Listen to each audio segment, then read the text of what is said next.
Mondja a bukáját. Na, most mondjad? Várjál. Na, kezd el hívni, legalább rezegény, éjjel sem. Mindjárt ezek, várjál már. Kamerát én visszakapcsolja. Hát beültem. Nem kell. Várjál meg. Már hívja. Na? Oké. Amúgy jobban tartja. Na? Gyerünk. Nem az! Benne a telefon. Ilyen übervizáló. Ilyen übervizáló. Ez napi szalgyar, úgy gyerekek.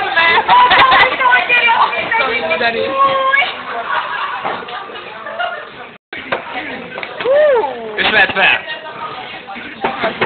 Nem az! Nem veszem. Semmi baja! Egy nem fogadott hívást. Nézd meg, belejteni. Kurva élet baszta meg, ez most olyan Gondolj arra, hogy ki tudja, milyen cigány fogta a telefont azelőtt.